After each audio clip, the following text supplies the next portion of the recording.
Hello दोस्तों, welcome to civil ज्ञान। आप सभी का सिविल ज्ञान में स्वागत है। उम्मीद करता हूँ आप सब बहुत अच्छे होंगे और आपकी तैयारी बहुत ही बेहतर तरीके से चल रही होगी। चलिए आज हम top 5 GK GS UPSC plus जे स्पेशल के लिए क्लास नंबर 1 हम लेकर आए हुए हैं। और जीके जीएस आप जानते हैं कि 30 से 35 क्वेश्चन आपका आने वाला एग्जाम के अंदर है, तो आप अच्छा स्कोर जीके जीएस में कर सकते हैं। कुछ क्वेश्चन जो आपके संभावित एग्जाम में आ सकते हैं और जो आए हुए हैं प्रीवियस, उनको लेकर आए हुए हैं। चलिए वीडियो को स्टार्ट करते हैं।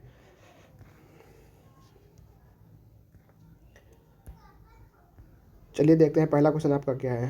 पहला क्वेश्चन है गाइस, प्रतिवर्ष भारतीय दिवस कब मनाया जाता है? प्रवासी भारतीय दिवस कब मनाया जाता है? आप देखिए, क्वेश्चन है कि प्रतिवर्ष प्रवासी भारतीय दिवस कब मनाया जाता है। ऑप्शन आपका है 10 जनवरी, 9 जनवरी, 22 मार्च और 22 अप्रैल। तो अभी ये जनवरी का मंथ ही चल रहा है। जनवरी सन 2022 आपका चल रहा है। इसी में आपका भी 9 जनवरी गुजरा है। आज आपका कौन सा तारीख है? 10 जनवरी है। और अभी 9 जनवरी को ही प्रवासी भारतीय दिवस मनाया जाता है। क्यों मनाया जाता है? क्योंकि इसी दिन 9 जनवरी 1915 को दक्षिण अफ्रीका से महात्मा गांधी जी भारत लौटकर आए हुए थे। तो याद रखने वाली चीज़ है कि 9 जनवरी 1915 को महात्मा गांधी जी दक्षिण अफ्रीका से वापस लौटकर आए हुए थे। और ये कब से शुरुआत हुआ? तो इसकी शुरुआत गाइस 2003 से शुरुआत हुई। 2003 से प्रवासी भारतीय दिवस मनाया जाने लगा है और इस बार का ये 17वां प्रवासी भारतीय दिवस है। कौन सा नंबर का है? 17वां प्रवासी भारतीय दिवस है। तो यहाँ पे आपका ऑप्शन नंबर बी जो है राइट आंसर है। आपका ऑप्शन नंबर बी बहुत ही सही आंसर है। आपका पहला ऑप्शन है गाइस, पहला ऑप्शन है 10 जनवरी। आज 10 जनवरी है। 10 जनवरी को कौन सा दिवस मनाया जाता है? 10 जनवरी को हम लोग मनाते हैं विश्व हिंदी दिवस। तो आज आपका 10 जनवरी है। आज ही के दिन हम लोग विश्व हिंदी दिवस मनाते हैं। यहाँ पे एक ऑप्शन है 22 मार्च। 22 मार्च को हम लोग क्या मनाते हैं? विश्व जल दिवस। विश्व जल दिवस मनाते हैं 22 मार्च को। एक है 22 अप्रैल। 22 अप्रैल को हम लोग मनाते हैं पृथ्वी दिवस। तो गाइस यहाँ पे आपके चार ऑप्शन को हमने बता दिया है। और यहाँ पे आपका जो पूछा गया क्वेश्चन था प्रवासी भारतीय दिवस, तो वो आपका 9 जनवरी को मनाया जाता है। अब हम कुछ बात कर लेते हैं महात्मा गांधी से जुड़ी हुई कुछ उनकी खास बातें थी। महात्मा गांधी से संबंधित उनकी कुछ घटनाएं थीं, जैसे कि आपने पढ़ा होगा चंपारण सत्याग्रह। तो ये आपका जो चंपारण सत्याग्रह है, महात्मा गांधी जी 1915 में वापस आए थे दक्षिण अफ्रीका से। तो 1917 में ही इन्होंने बिहार के अंदर पहला अपना सत्याग्रह किया था। चंपारण सत्याग्रह ये इनका पहला सत्याग्रह था। और क्वेश्चन भी पूछा जाता है कि महात्मा गांधी का पहला सत्याग्रह कौन सा था? तो वो आपका चंपारण सत्याग्रह था। और कब हुआ था? 1917 में। कहाँ से हुआ था? बिहार से इन्होंने स्टार्ट किया था। उसके बाद होता है 1920 के अंदर इनका असहयोग आंदोलन। 1920 में आपका असहयोग आंदोलन इन्होंने स्टार्ट किया था। और असहयोग आंदोलन को इन्होंने 1922 में चौरी चौरा घटना के बाद इसको उन्होंने बंद कर दिया था। फिर तीसरा है आपका बेलगाम अधिवेशन। तो बेलगाम अधिवेशन में सबसे पहले महात्मा गांधी ने अध्यक्षता की थी 1924 में। यहाँ पे बेलगाम अधिवेशन आपका ये रहने वाला है। आपका अगला क्वेश्चन है गांधी इरविन समझौता। तो गांधी इरविन समझौता आपका जो हुआ था 5 मार्च 1931 को हुआ था। और बात कर लेते हैं कि पूना पैक्ट की। तो पूना पैक्ट आपका डॉक्टर भीमराव अम्बेडकर और महात्मा गांधी के बीच में यरौदा जेल पुणे के अंदर 1932 में हुआ था। तो ये महात्मा गांधी से संबंधित कुछ बातें थी, आप इसको नोट कर लीजिएगा, एग्जाम में बहुत ही महत्वपूर्ण रहने वाली हैं। बढ़ते हैं आपका नेक्स्ट क्वेश्चन की तरफ। अगला क्वेश्चन आपका गाइस है भारत का पहला स्वदेशी सर्वर। ये आपका करंट का क्वेश्चन है, अभी हाल ही में आया था, मतलब हाल ही में क्वेश्चन आया था कि भारत का पहला स्वदेशी सर्वर का नाम क्या है।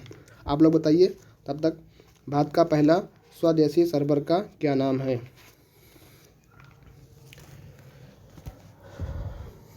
तो आपका जो पहला स्वदेशी सर्वर है उसका नाम है रुद्र। क्या नाम है गाइस? रुद्र नाम है। तो ये रुद्र जो है इलेक्ट्रॉनिक और सूचना तकनीक मंत्रालय सीडैक के द्वारा इसको क्या है बनाया गया। ये कंपनी कहाँ पे है? पुणे के अंदर स्थित है। इसका फुल फॉर्म क्या होगा? Centre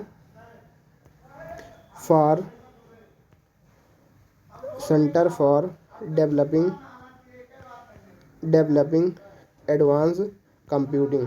centre for developing advance computing. तो भारत का पहला स्वदेशी सर्वर का नाम है रुद्र। जैसा कि आपने देखा था कि 16 वाले एग्जाम में डीआरडीओ संबंधित जो भी मतलब उसके हुए थे उससे संबंधित कुछ क्वेश्चन आए थे। हम कुछ बात कर लेते हैं डीआरडीओ ने अभी 2021 में कौन कौन से काम किए हैं। जैसे कि आपने सुना होगा इंद्रजाल का। इंद्रजाल, तो इंद्रजाल क्या है? ये जो है एक स्वदेशी ड्रोन डिफेंस सिस्टम है। क्या है? स्वदेशी ड्रोन डिफेंस सिस्टम आपका है। और ये जो है इजराइल में जैसे डोम पद्धति पे होती है वैसे सेम उसी का देख करके मतलब उसी का एक वर्जन मतलब है इंद्रजाल जो स्वदेशी ड्रोन सिस्टम स्वदेशी ड्रोन डिफेंस सिस्टम है। अगर पूछा जाए विक्रांत क्या है तो विक्रांत क्या है, स्वदेशी विमान वाहक आपका पोत रहने वाला है। अगर बात करें आपका ध्रुवा क्या है, ध्रुवा क्या है, मिसाइल टैंक जहाज है, मिसाइल टैंक आपका जहाज रहने वाला है। पहली बार जो प्रलय वाला है इसको क्या है, प्रलय डीआरडीओ के द्वारा सरफेस टू सरफेस मिसाइल आपकी रहने वाली है। सरफेस यस टू यस मतलब सरफेस टू सरफेस आपकी मिसाइल रहने वाली है। अब बात करते हैं कि जो आपका वेला है, यहाँ पे आप देखो लिखा वेला, तो वेला जो है डीजल संचालित पनडुब्बी है आपकी, वो है डीजल संचालित पनडुब्बी। और ये बात कर लेते हैं जो ये सब बन रही है प्रोजेक्ट 75 के तहत। प्रोजेक्ट 75 क्या है, इसके तहत कितनी पनडुब्बी बनाई जाने की बात कही गई है। तो ये जो प्रोजेक्ट 75 है इसके तहत 6 पनडुब्बी बनाई जाने की बात कही गई है, जिनमें से INS कलवरी है, खंडेरी है, करंज है, वेला है आपकी, ये सब पनडुब्बी हैं। और ये मझगांव डाक लिमिटेड जो है उसके द्वारा इसको बनाया जा रहा है। और प्रोजेक्ट 75 के तहत ये पनडुब्बियाँ बनाई जा रही हैं और इसके अंदर टोटल 6 पनडुब्बी आपकी बनने वाली हैं। बढ़ते हैं नेक्स्ट क्वेश्चन की तरफ। अगला क्वेश्चन है कुछ महोत्सव जो आपके एग्जाम में पूछे जाते हैं कि हेमिस महोत्सव किस राज्य तथा केंद्र प्रदेश का है। तो देख लीजिए, लद्दाख का है, जम्मू कश्मीर का है, असम का है कि मेघालय का है। आपको आंसर बताना है कि हेमिस महोत्सव किस राज्य का या किस यूनियन टेरिटरी का आपका महोत्सव रहने वाला है।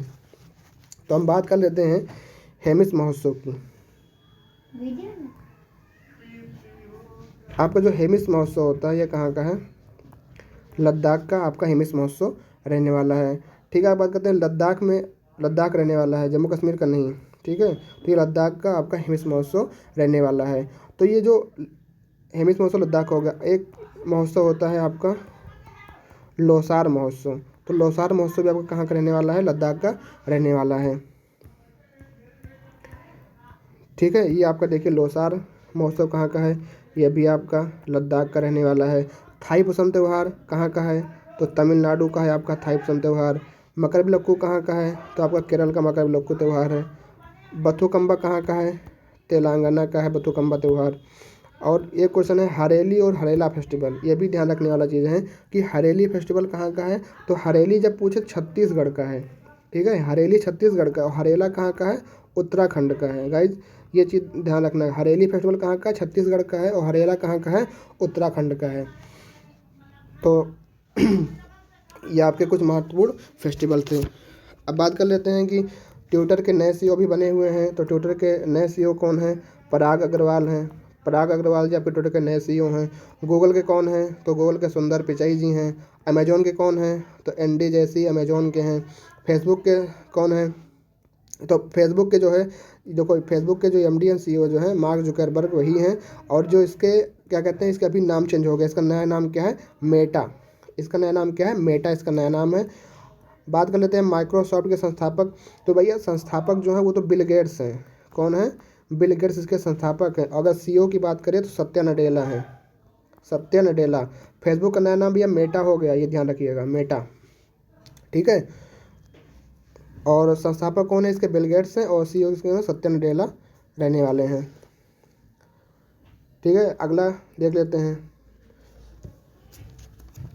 अगला है कि 100% वैक्सीनेशन वाला डिस्ट्रिक्ट बताना है, 100% वैक्सीनेशन वाला स्टेट बताना है, और 100% वैक्सीनेशन वाला यूनियन टेरिटरी का नाम बताना है, और भारत का पहला रेबीज मुक्त राज्य बताना है, और भारत का पहला TB मुक्त यूनियन टेरिटरी बताने वाली। ये वही क्वेश्चन है जो आपके एग्जाम में संभावित बन सकते हैं। तो देखिए 100% टीकाकरण जो जिला है वो आपका किन्नौर कहाँ का, हिमाचल प्रदेश का किन्नौर।